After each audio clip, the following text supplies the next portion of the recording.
Alright. Suppose we can just start this one.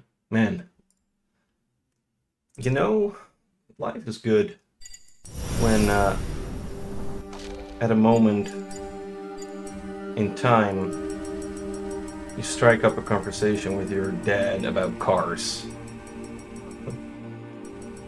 I mean, it's fun, because,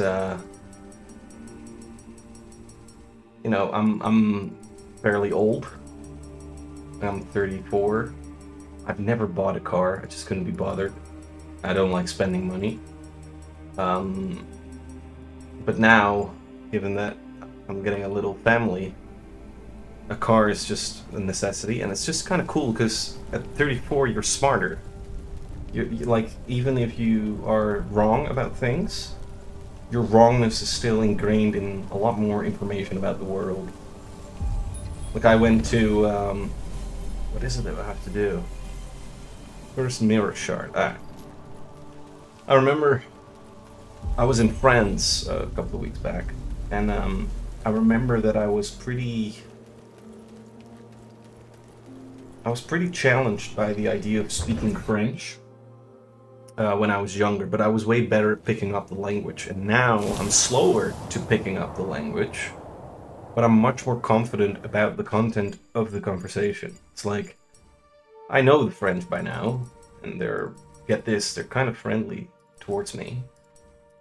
I guess most of their conversations are about wine, maybe the weather, and what goes well with the aforementioned wine. Yeah. And then, like, just regular shit. Media, art, uh, jobs, uh, but yeah, mostly food. And anime. They're big into anime. They'll probably talk about that a lot too. Football, definitely. Real football, right? And so I was way less challenged with the idea of striking up a conversation.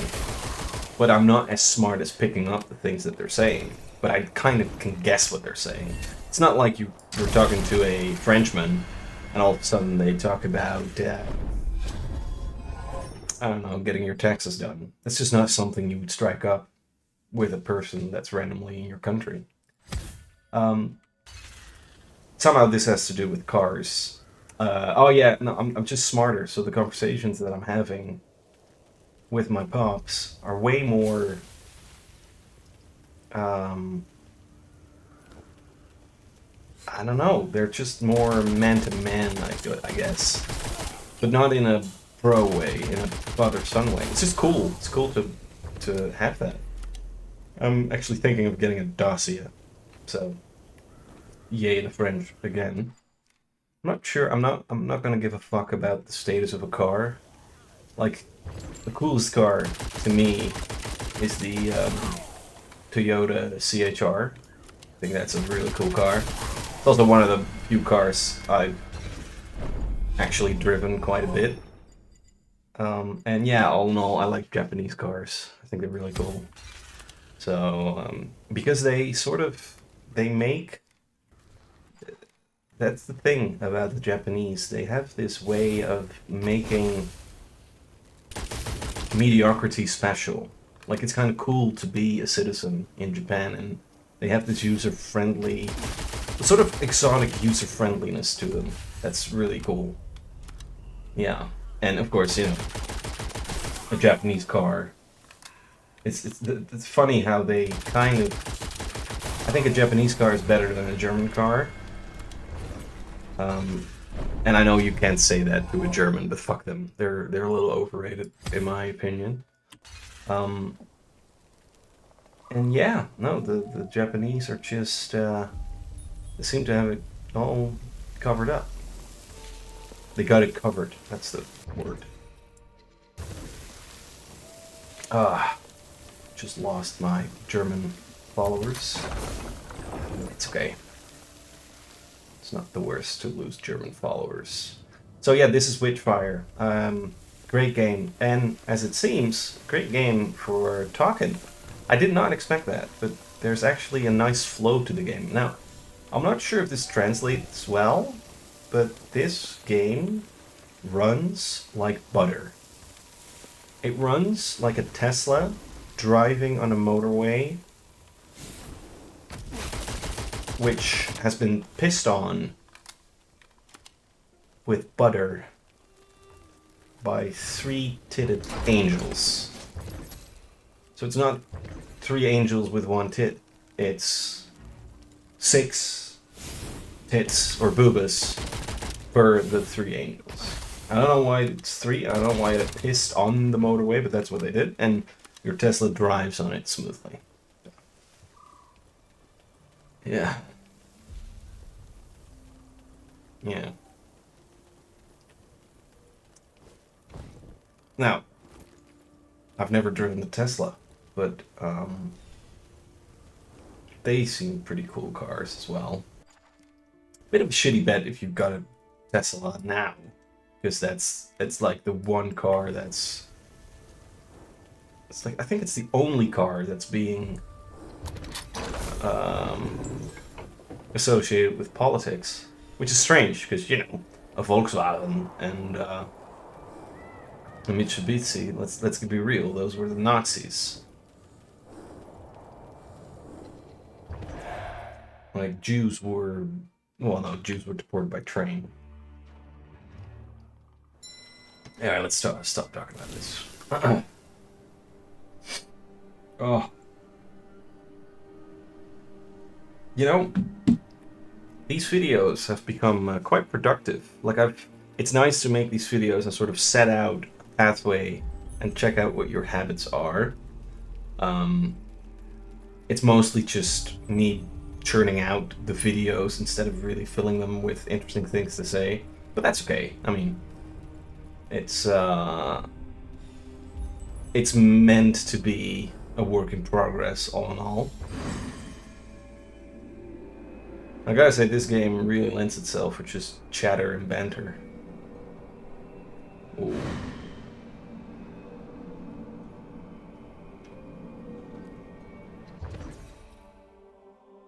Prayer. If you can see this letter, then the memory works properly. We can support you in the godly work of cleansing our lands of filth. Your needs are our priority. However, if you care to share them, bits of your undoubtedly deserved spoils would help us gather the necessary components faster and motivate our gunsmiths to work even harder. Okay.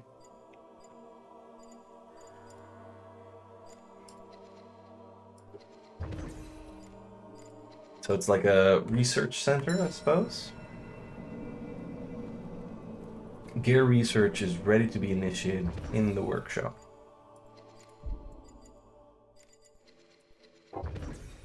Okay. Yep.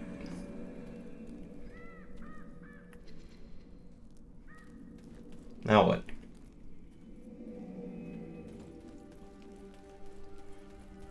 I guess we can level up. 3,400. Alright, so we need to do a run to level up. I think it sort of explains itself. Mm-hmm.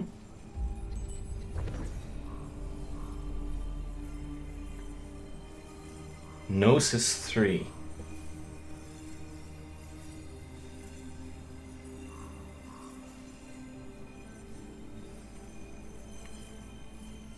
Gnosis 1. You need the Velmor card. Alright, so I guess we still have to do this.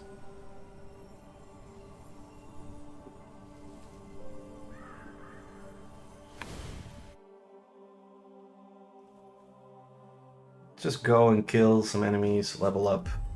See if we explore the map some more. Oh, okay.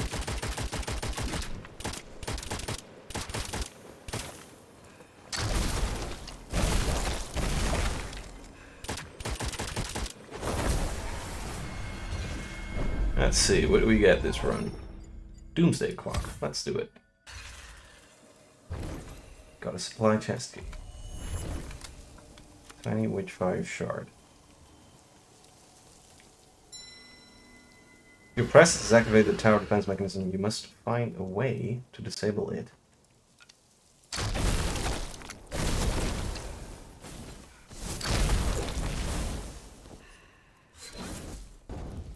Oh!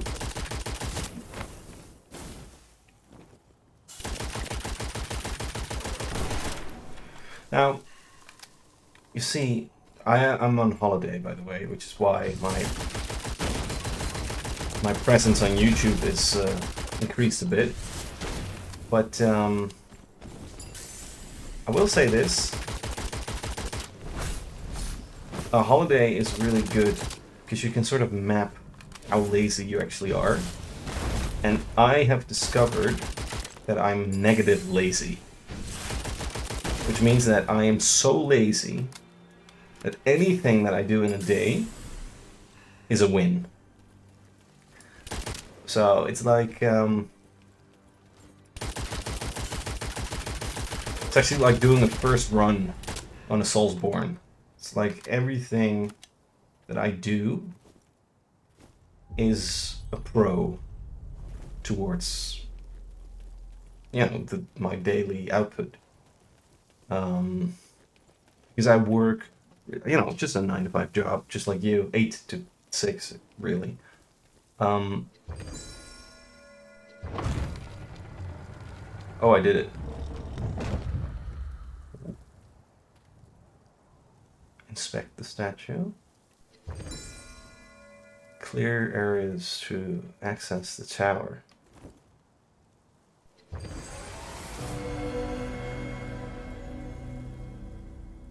Alright. We enter. Whoa. A note signed with a prayer sigil. Cain has not returned as I feared.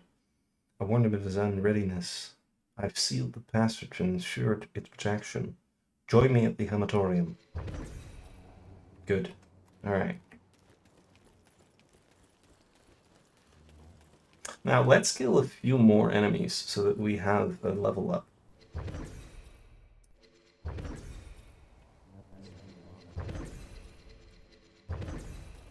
Alright. No, so like I said, I'm negative lazy. And there are pros and cons to it, truthfully. I would say that pros of being negative lazy, that you don't really spend money, and you can be too lazy to have fun, to eat and drink bad. And you can actually survive in a state of coffee and dopamine. The negativity, though, the cons, are that everything that I do, productivity-wise, takes a lot of mental preparation, and also takes a lot of procrastination and emotion along with it. So those are definitely not good things. Oh, wait. So the portal home is right here. We'll take that later. As instead we're looking for you guys. Yes. Hello. 3,400. Just one more. There you go. Oh, wow. There we go.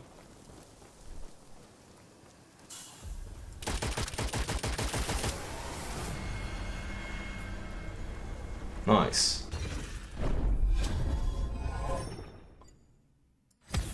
Sure. I think we have enough though for this run. Let's go back. Yes, sir. Let's go.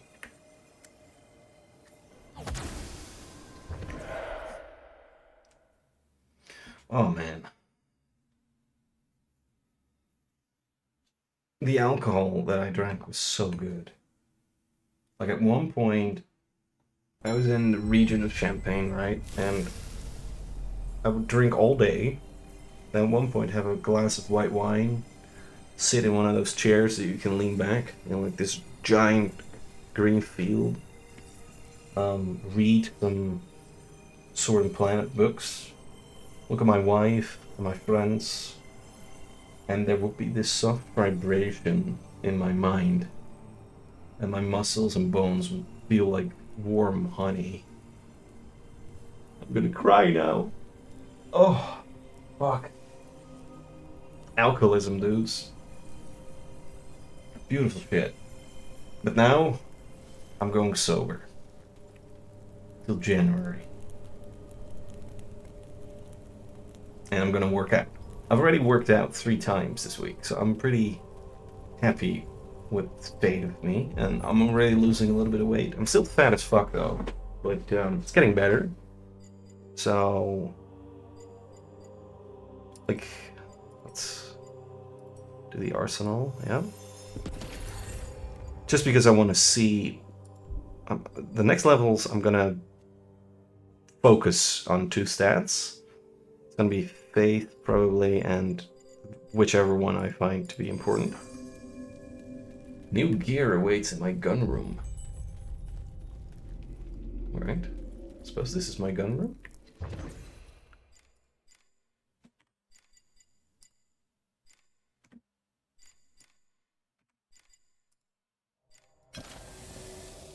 Fire breath.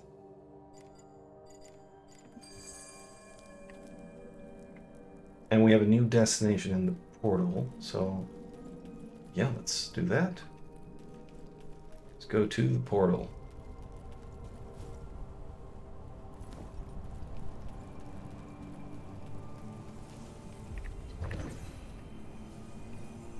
Scarlet Coast. You can see the shipwrecks of the flotilla and the beach darkened by the survivors' blood. Farther away, a small fishing village that looks abandoned and an old quarry. Let's do it.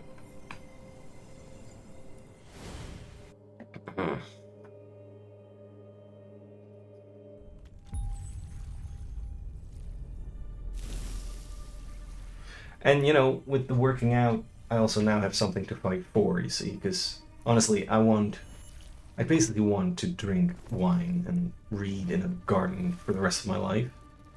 But in order to achieve that, you know, I need to have more money. Which prompts me to work harder, and working out as such might help. Might help. I'm not sure if it does, but it makes me look better, and if I get entrepreneurial, then looking good definitely adds to first impressions. So yeah. Now, if you don't have friends or a loved one at the moment, you are definitely welcome to stay on this channel. Just lurk and chill. But bear in mind the parasocial nature, you know? Like, on this channel, we're battle brothers or sisters who are chilling and playing video games and trying to combine it with responsibilities of real life.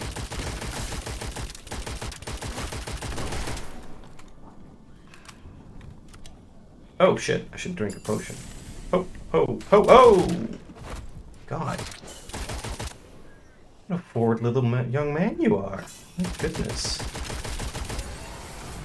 I keep playing that clip over and over again. It's so hot. It's Anna Hathaway that calls out this dude who talks about her weight, and she just turns into a babe. It's really cool.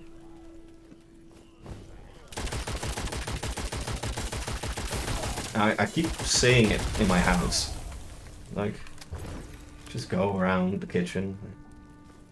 Forward. You did not ask me that question. What a forward little young man you are. My goodness. My wife's going like, what the fuck are you saying? Oh, sorry. Sorry. Having a man moment. Man talk. Man talk, as Sean Connery would say. Hey, that was a nice miss.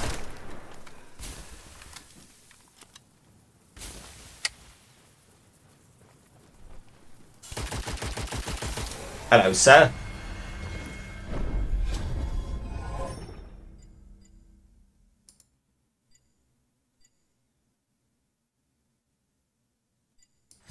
Yeah, give me more stamina, sure. So it's funny, right? In the round that you're doing, you're getting these roguelike buffs that sort of encourage you to stay. That's how they're designed. Wow, miss.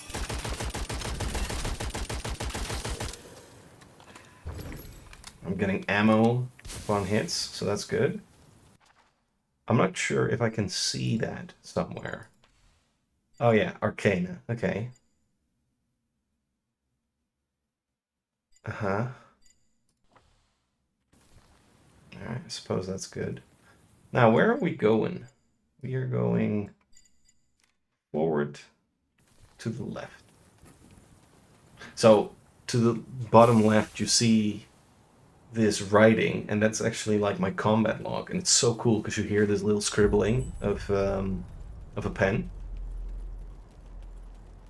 Yeah, I really like it. Whoa. The game looks good. I'm gonna do some checking on the YouTube videos that I did this week because yesterday I put out another Witchfire video, but I did the capturing differently. So I'm gonna compare the quality of the videos. It's just that with what's this? It's just that with this video, it's just a little easier to record it like this. You follow the spirit of strange object imbued with magic. Claim it. Signalicum. The Pope will be interested in this. Yeah, fuck yeah. Gamify the Pope. Whoa. This looks good, man. Oh, man. Props for the devs. They really have a keen eye for, like, the Helsing grimdark aesthetic. What is this? Alright, there's a portal down there. I did not fully explore the dangerous area I set out to do, so let's go back and actually explore. Yeah, the workout was just kettlebells, some burpees. Pretty good.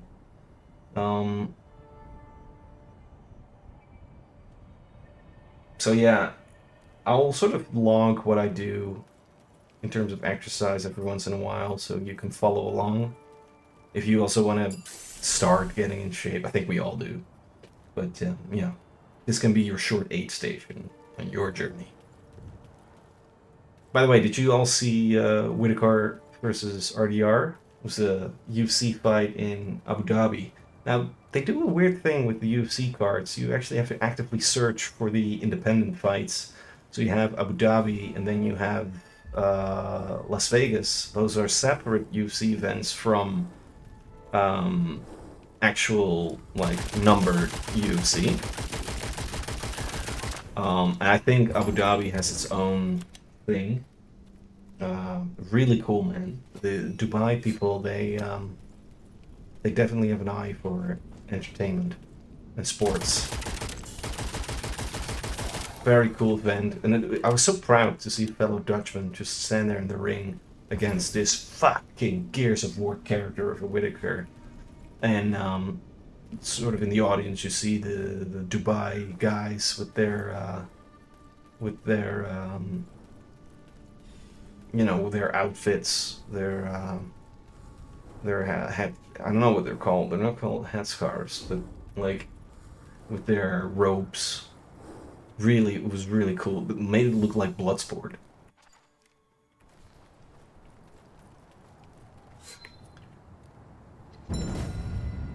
The treacherous wisps want you to follow it.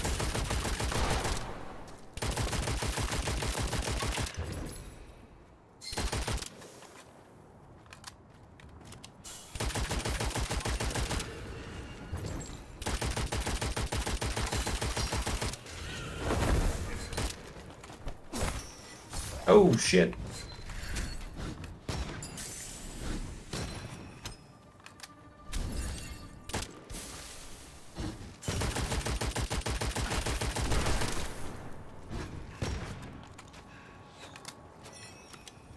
Who's shooting me?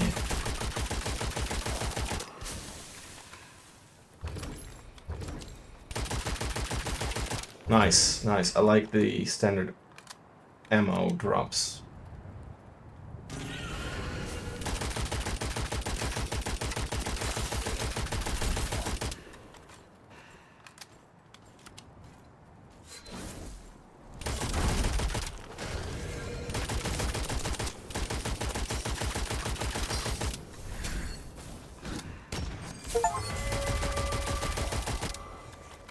Alright, I did the event. Oh, I'm getting a lot of rooms. That's good. I think we can extract then.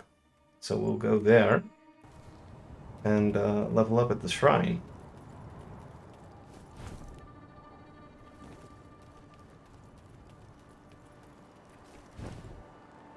Because we're also out of potions.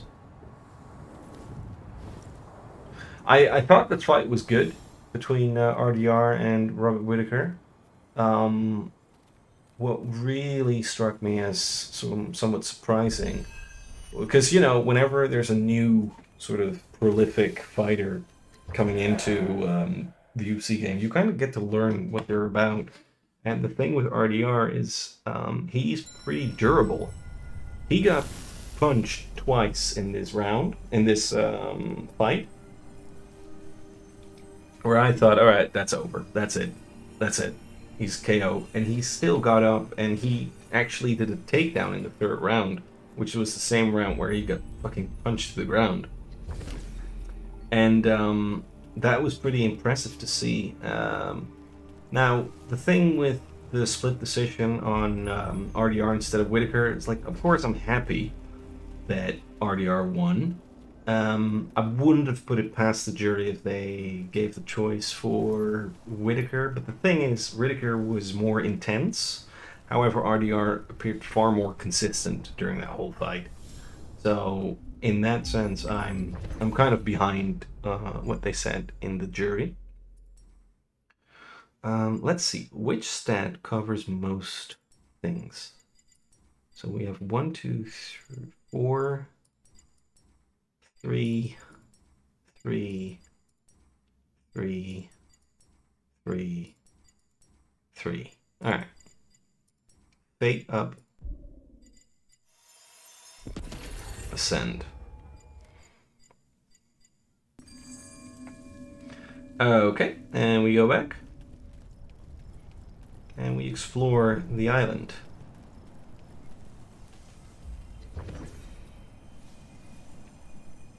Yep.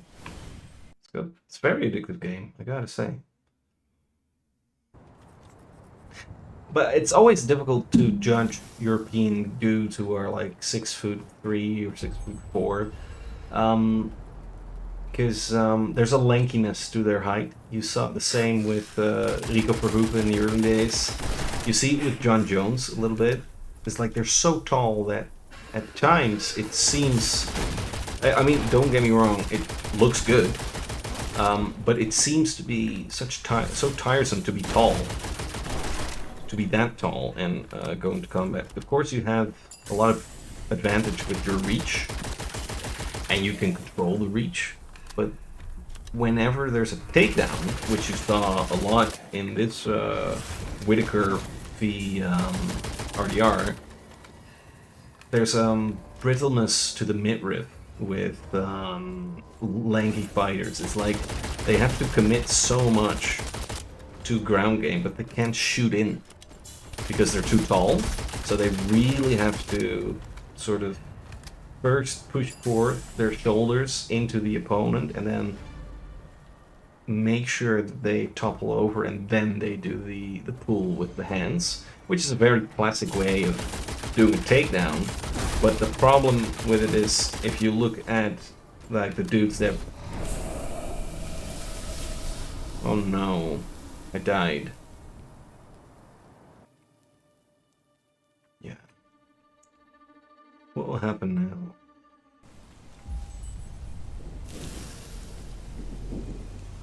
Alright, we definitely have to get back to get my souls. Go ahead.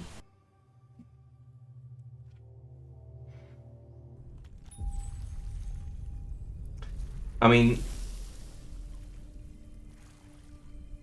what's probably next for RDR, I mean, I gotta say, there was a beautiful energy output from him. Like, there was an arc. He started off relaxed, and then in the third round, he definitely sort of pushed his agenda. And then he sort of lasted in 5 rounds. I don't know how Whittaker didn't gas up, because he seemed way more intense. But it was good to see that both men had this great energy output during the fight. It was a real, like, it was a fight for people that enjoyed technicalities of fighting. It had everything. It had a ground game. It had pretty cool stand-up. So I was happy to see all that. Oh.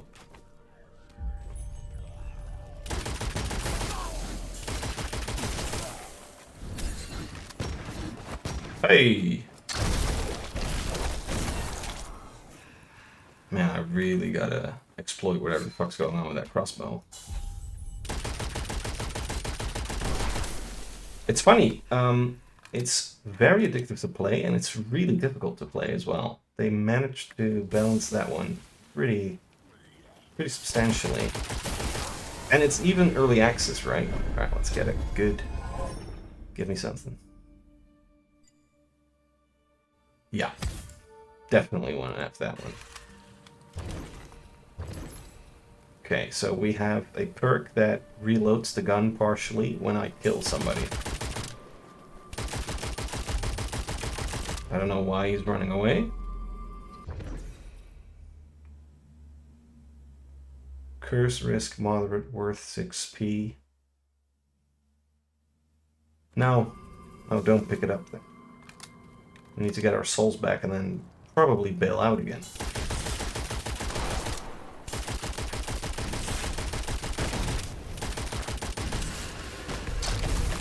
You are a bastard.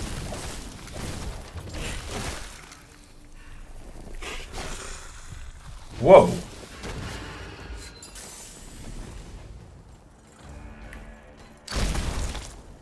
It's a swordman. They are dangerous.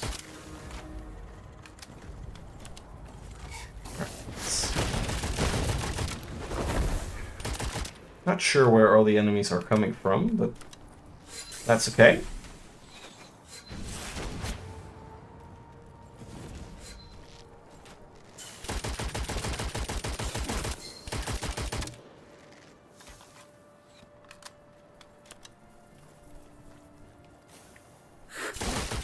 Oh, again, the fucking plan.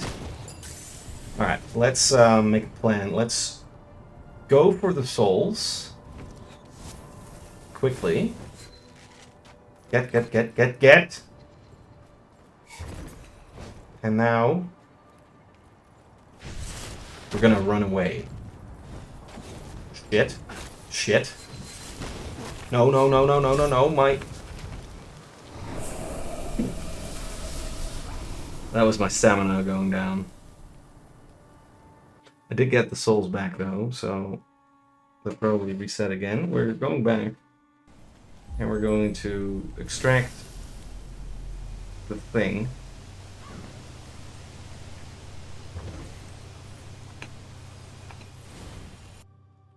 We're not stopping.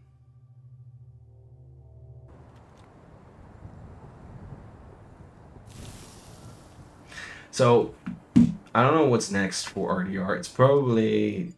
It could be something like Hamza. But damn, I don't... He can make mistakes. He can't have those punches that he had in this round. He knows this, by the way. You saw him, his considerations after the fight. He knew, even though he was great, he knew in 5 years those bombs that were launched by Whitaker would definitely put him out. So yeah. But all in all, it was a great fight to watch. I gotta say.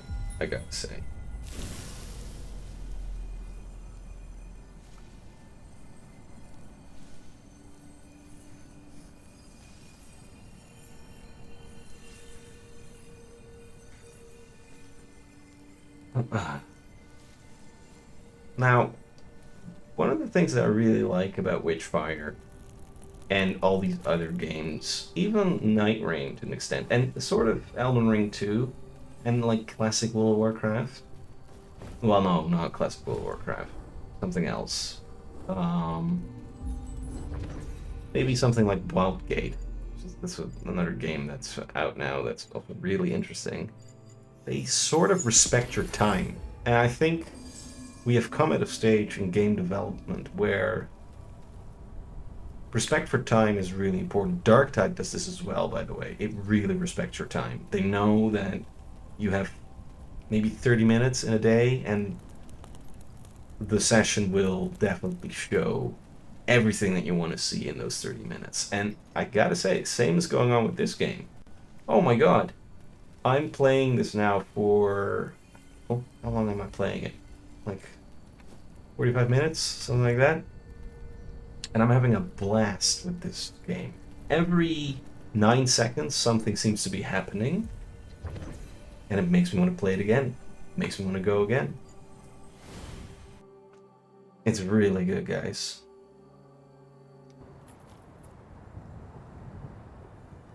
If I would create a game, like, game development seems really tough, right? I'll probably wouldn't do it. But what I would do is create a franchise upon which various games can be outsourced. I would definitely be into that. And then I'd be the game director, issuing some royalties. Yeah, that would be good.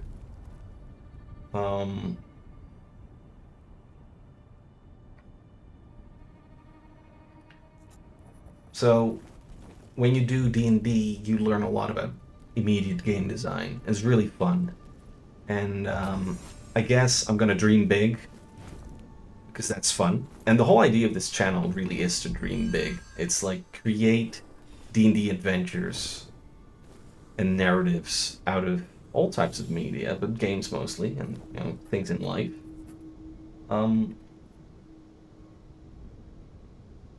I am, however, genuinely curious what it takes to create a game like this, or what it takes to create a universe in which games are set in. I would love to do that. And it's also nice if you create a franchise based on that, then you also create a sense of not necessarily realism, but accountability on the possibility in your game world. And I kind of want to create that with, honestly, with an MMO. I would love to create an MMO that's sort of friendly towards your time, and where you have the base game until end game, and from end game on it's subscription based. I would love that. I would see how that works as well. The first thing I would do is gain a bit of a following on YouTube, which, it's going. Was a bit of a sacrifice to veer away from World of Warcraft, because that's a very secure way of getting views. But you're a bitch to the system if you just do it for the views. I mean, I will go back to WoW with the express intention of creating a hardcore character, but I need to, dude. Really need to take a break from WoW classic hardcore. I mean, I am still playing it though, but streaming, that's a whole different ball game. And also, I tend to play WoW when I have nothing else to play, and that seems to be the perfect way to go about it. Now, I'm not talking about retail. I am playing the Ghost of Karash right now. That's a very cool patch. But you do see that it's time for something new in terms of a good MMO. I think I can make it. I really do. Like I said, I first have to get a bit of a following on YouTube. I would definitely need to plan how to promote certain aspects of the franchise. But yeah, no. Create a franchise first, using a trifecta of D&D, lit RPGs, and maybe a visual novel on Steam or something. And from there on, outsource and using AI to create these very minimal games. And from there on, build up a reputation towards something really cool, like an MMO. That would be so cool. Now, what would the MMO be? It will be a sci-fi, gothic, horror MMORPG, reminiscent of Warhammer 40k, Halo, Half-Life, Dark Souls, all these sort of, I don't know what to call them. Grim Autumn, I think is what I'm going for in terms of a word. Those games that you pictured when you were an edgelord teenager and you were going on hikes while pretending to be a samurai. Yeah, I know who you are. I would definitely create an MMO based off that. And then, instead of having different servers, have zones dedicated to server types. So there's a zone that is hardcore.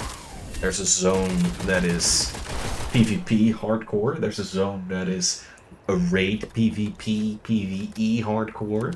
There are just leveling up raids. There are PvP zones. There are just PvE zones. And then, like, the combat will be probably third-person shootery, a little bit like Hellgate London, if you remember that game, in terms of how it looks. I think the...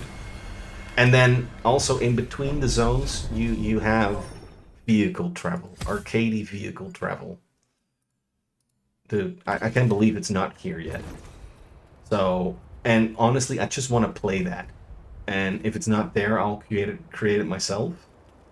But if someone picks up or there's competition that's really interested in that too, I'm happy with that as well, you know. And if I would do that, I would have to start, I mean, slow and low, right? This is a big dream. Witchfire videos are big dreams. Witchfire, in many ways, is like a dream. I mean, these are 12 guys that made this. Okay, so how far off am I in saying that I can make promotional video games for a MMO that is not real? Like, I know it sounds weird, but I can see it. First of all, I would have to gain a following on YouTube, so that I can stay and become this sort of game directing promoter. And then at one stage, I create a company that issues lit RPGs, CR, like a core rulebook for a D&D setting, and then probably a couple of digital visual novels, and sort of have that trinity of products meet each other, and again, gain a slow following from that. Once I have enough traction, I would probably call myself a game director, and I would go entirely management by speech and really work on the franchise building, and then outsource to actual writers and actual game developers the world that I'm building. And then I would also sort of have these gameplay sessions with them. I would love to create a game dev series where game devs actually play games with each other and sort of talk about what they think is important in games. Ashes of Creation had a great way of doing that in the beginning. Unfortunately, they're a little bit... I don't know what's going on with them, actually. I think maybe they went a little bit too public. That's, of course, a risk that people go through. Now, I would need money. I would definitely do it for the money, because you know, it's a huge risk to go entrepreneurial, and if you want to continue doing it, then you need to have pretty good income from it.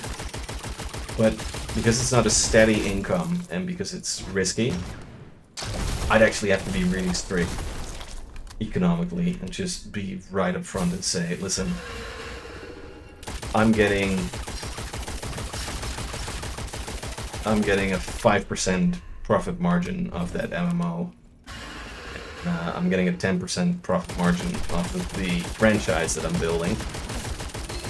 And yeah, I guess that's... I'm not sure if it's fair, but if you have not too many employees, then that would definitely work.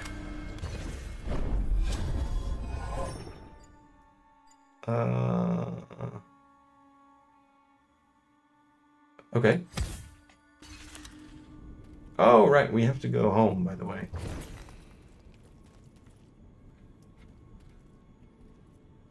But, you know, I mean, men can dream, right? If I become a game director, then at one point it will be mostly management by speech from my end, and I'll become delusional over time.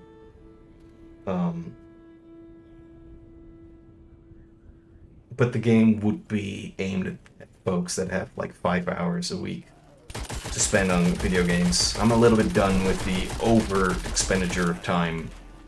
I think we get it now. And time commitment is a skill. It's not necessarily a skill I want to repeat. There are other games that do that quite well. I do think, you have to create a game that can be put down. Doesn't require continuous exposure, I think. I'm not sure how that works, so. But yeah, no, the players of my hypothetical MMO would experience a 2000s MMORPG style game with roguelike elements and a mod community that can be both independent and canonized. The thing I roughly want to see is, like I said, a grimdark sci-fi RPG with leveling, dungeons, raids, PvE zones, PvP zones, RPvP zones, hardcore zones, all that. I want to have it all. And then those zones will be divided and can be traversed to with a vehicle. And then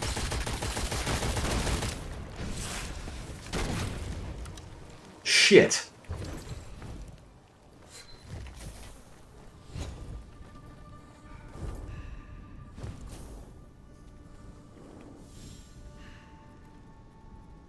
I have to go back.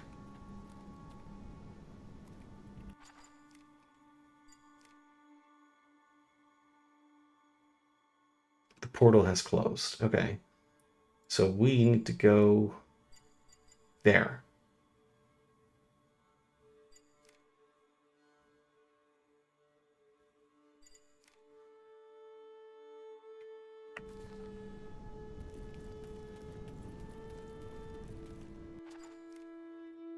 Yep.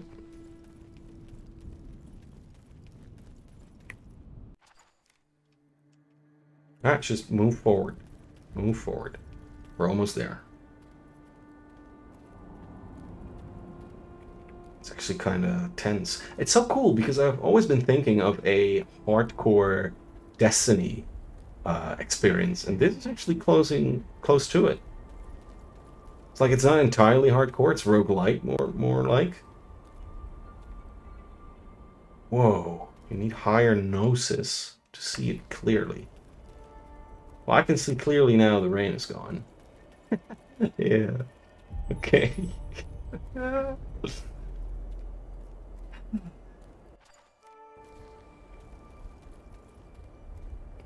What's this?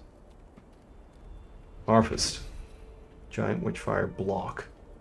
Let's have some Elysium, thank you.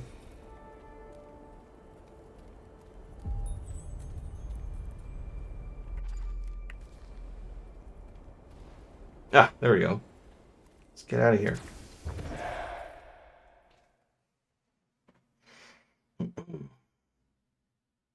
So there will be a parody in-game shop with in-game currency that is in-game pay to win for shitty looking gear, just to get done with the live service thingy. And all the cool shit that you can get is tied to achievements in the game. and the game would be subscription based only for end game content. I think that's pretty smart because um, it's something that I sense with World of Warcraft Classic. Once you've reached end game, you're pretty much dependent on people that still want to play, and that's it. There's definitely an arc, and the end game content in WoW Classic is a downward arc. So you can just sort of you can definitely do things with that, but you have to expect that the end game content is not the goal. It is the end game. It's the final arc of your character. And then, they can make it as crazy as they want with the subscription, but it's not necessary at all.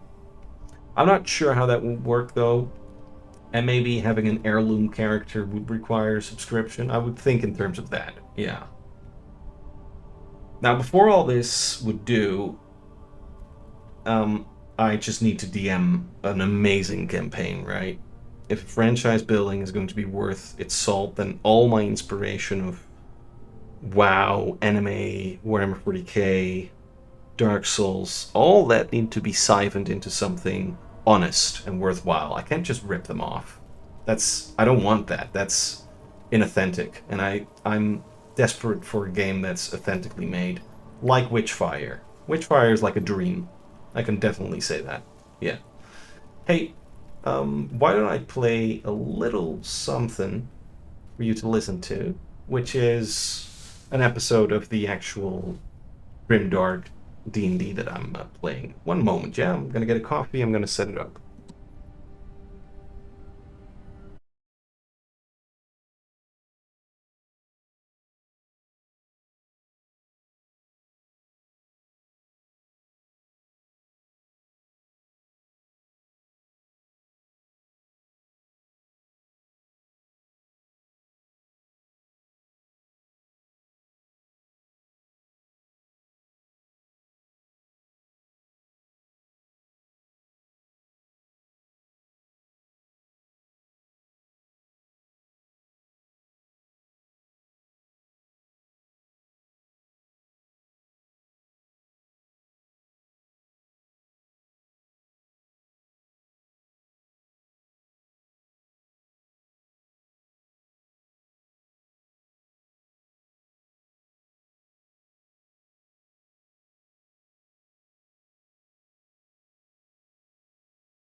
There, Darth. I put it in general. Oh wait, that's still in Dutch. It's not for me. That Ah, is for me. Yeah. I wonder what that meant. Well, take this as your cue to start learning Dutch. yes. This is how it starts. Well, Darth already picked up on a lot of Dutch. The last doctor that I worked for was from the Netherlands. Ah, look at that. So you just recited the campaign. So yeah, so Trapo dead on the summary. The only difference is the floating fortress is still somewhat unavailable. That's going to be the MacGuffin towards the Hive homeworld, and just to get any original thought out of the way, what I essentially did was I played a lot of Space Marine 2, and I played Rogue Trader, and I played World of Warcraft: The War Within, and I just meshed those stories together. Fair enough. Yeah. So with that in mind, do you guys have any concepts of character? It has the Tyranid theme, but there are of course the other Warhammer 40k tropes and places you can visit. I mean, I'm now half tempted just to make Magnus Calgar, because based on Space Marine 2, he's the best. Yeah, yeah, yeah. I thought he was also in Rogue Trader, by the way. Oh, I don't think he is. I thought Not he was- Magnus Calgar, King of the Ultramarines. Let me check. There's Lofnar Grim something, who's a space wolf who shows up in Rogue Trader. Yeah, I know. Yeah, But I don't that think that Magnus fight Calgar- between the Space Wolves was pretty cool. I've not Um, actually played the whole of Rogue Trader. I keep getting like a few hours into it and then just getting bored and stopping. Dude, it's such hard work to play that game. Like, I finished it, but boy, do I get you there. Anyway, so you're thinking of a Calgar kind of character. That's cool. Well, I was now. Before I was thinking of a Wild Fest has joined. Oh, as I live and breathe, the Or as festival is upon us. The festival. Festival. I'm gonna kick you right in the festival for being late. No. Good morning. Hey, bro. Mornings are. Morning's a hell of a thing. Hey, it's like 8:20 for you. Yeah. I woke up at 6:30 to be here. You have no excuse. I'm not a morning person. Neither am I. So I'm drinking coffee. My cup as well. Hey, Fess, I just explained the hook of the whole story. So, you know, it's Warhammer 40k meets Tyranid Zerg invasions and the like. Do you have any... you were thinking of an Eldar Warlock, right? Yes. Nice. Nice. Oh yeah, and Fess, I was also looking. I totally forgot about some of the more recent classes in Starfinder, just because we've been so focused on our previous campaign. But like precog is a crazy cool spell casting class too, along with like the witch warper and stuff. I was just looking at that one. Precog is like the only spell casting class that has its spell abilities based off of a physical stat instead of a mental one. Oh, that would be pretty good. I do. And recall it the- makes it's like a perfect farseer for an Eldar. That is a good point. I haven't checked out the precog too much, but I recall It doesn't the look class. very difficult either. It has a lot of cool like reroll abilities. Nice, very nice. I'm gonna check it out.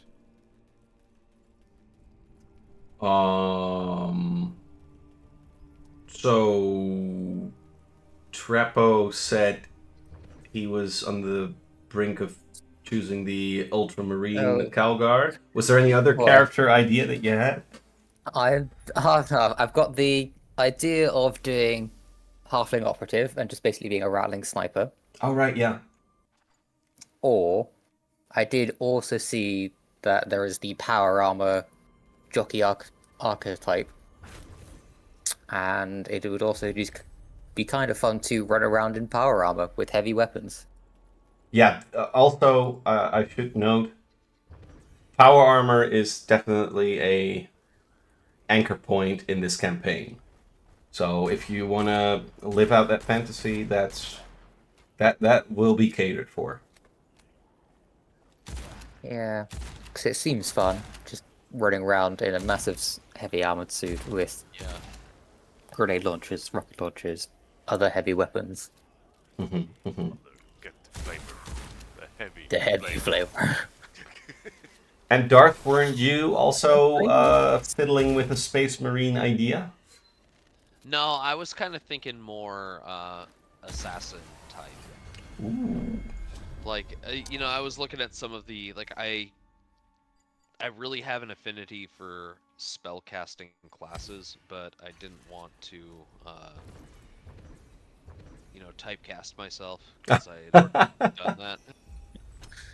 I think there is a. I mean, the assassin. I think there is literally an assassin archetype. Yeah, and I was kind of like thinking of a character that had come from, you know, basically the, you know, Assassinorum. Cool, In yeah. some way, like, uh, and just trying to come up with a way of integrating the backstory with that. So, I know operatives are powerful and flexible. It wouldn't be a terrible idea to have two, but if there were, I also have like other ideas. I was thinking maybe potentially biohacker. I like their Oh, you'd be like the their abilities. Mr. Skullface. Mr. Skullface. Oh, Oh, the guy. the Red Skull? I suppose. Well, no, that's Captain America. Or that chaplain. No. Ah. Mr. Skullface. What is their name? If it shows us in order. Biohacker. Oh, I know what you're talking about. Oh, Yeah, the do you Eversor. mean the Minosaur assassin? The one that just gets, the one that gets full of drugs and is just sent to murder everything. Yes, exactly. Well, you know, I was also thinking, like, if I wanted to do a biohacker, like, part of me, like, I have this concept for a biohacker in my mind, but, oh, man, I really want to play a drow for that one. So, like, I'd want that one to be a Drakari. Nice. Are we... I don't think I've ever DM'd this, but wouldn't it be possible to create 2 characters?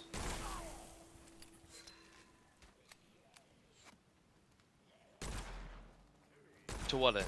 Well, I mean, if you feel like you want to play the biohacker, but then at one point you're like, I don't know, I want to play that assassin again, that you switch those characters. I've played many moons ago a campaign where the DM said, make sure you make 2 characters and you sort of switch them. And he used that also for like downtime functionality. I'm not quite sure how he did that, but it's not ridiculous to pick a second character. I mean, didn't we do that also for your campaign, Darth? Way back when? Well, I wanted you to because, I thought it was going to be a little more lethal. Yeah. Yeah.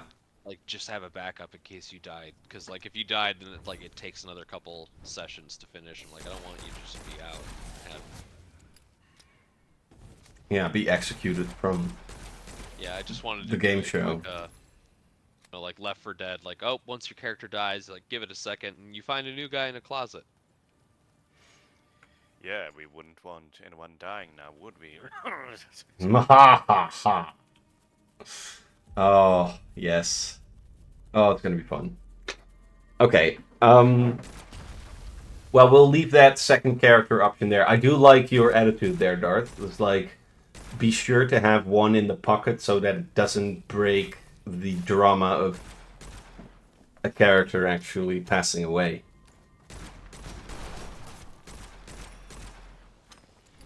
So, I'm sorry, biohacker. That's where we left it off. Yeah, for like my like Assassinorum type character, I was thinking either an operative or if Trappo wanted to do operative, like I have a good mechanic concept for that because the mechanic, the exocortex is a really, instead of doing the drone. Because I played a couple other Starfinder campaigns, and every time I played with another mechanic, the mechanic has always picked the drone, and I've always wanted to see what an exocortex could do. Oh yeah, I should say. So I said that I meshed the Space Marine 2 campaign and the War Within campaign, but I have forgotten to say that the first bit of the campaign is Attack of the Swarm by Starfinder meets Space Marines. I think that was also your request. So just so you know, in terms of how the story is set up, that's going to be the plot line a little bit, or the hook. I need those back. I like killing bugs. Yeah, I should write that down so that everyone knows what's up. I'll do my part. I could do that.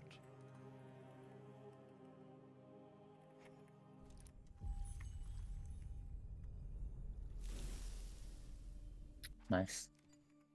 Classic Starship Troopers. Yeah.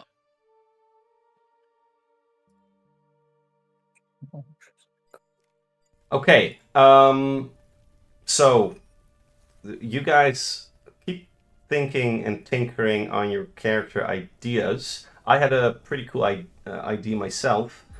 When we did the previous homebrew, more often than not, Fez and Darth would find these references to Warhammer 40k. In fact, I think it was you guys that encouraged me to sort of study Warhammer 40k for about a year. And that's where I'll stop the video. I just need to get those souls back, and then I'm good to go again.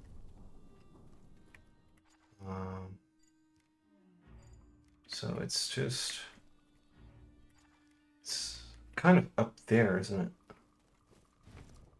I know. It's all fact.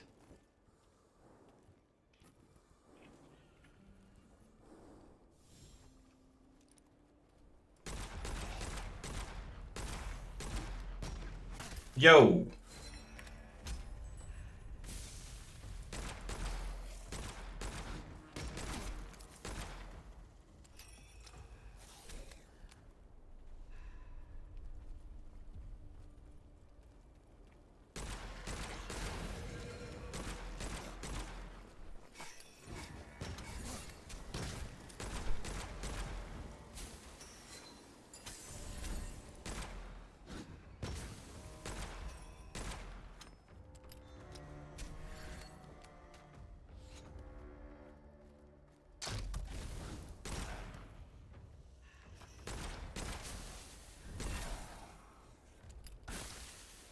Right.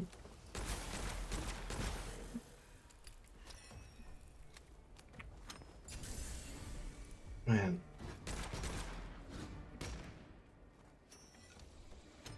Let's deal with these guys. Oh my god, this gun is not good at all. Alright, shotgun. I like it.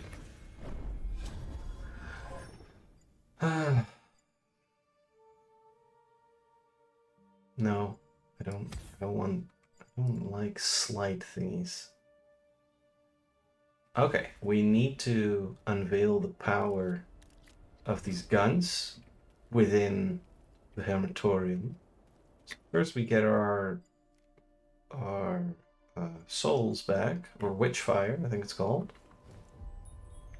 And then we go to the portal. What's this?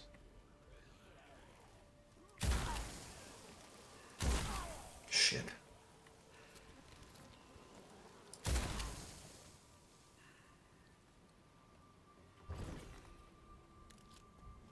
Man, this game is cool. It would go wild with multiplayer, but it's not necessary.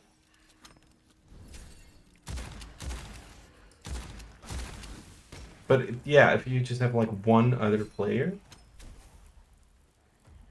for like solo mode, it could work.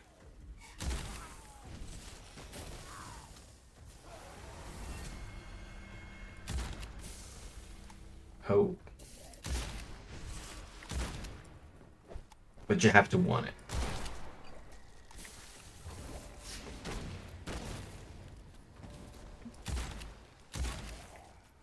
I mean, there is a trend of making games single player again, and I don't hate it.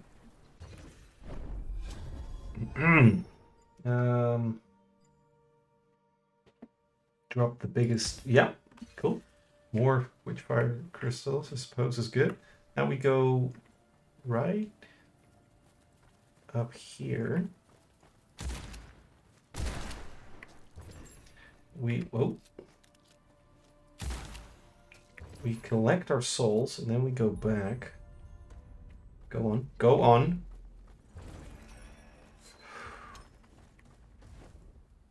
And now we bolt on out of here.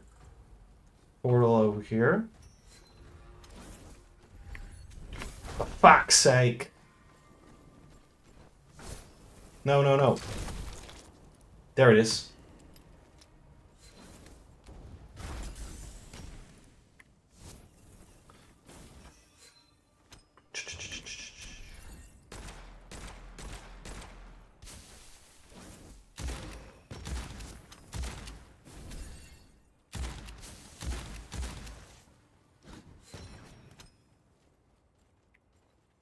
Five, 6, 5, 4, 3, 2, 1. Go, go, go. Whew. All right.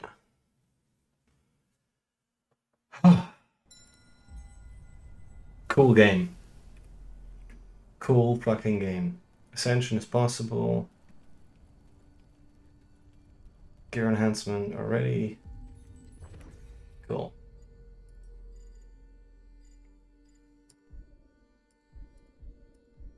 Oh. Oh, it's getting expensive.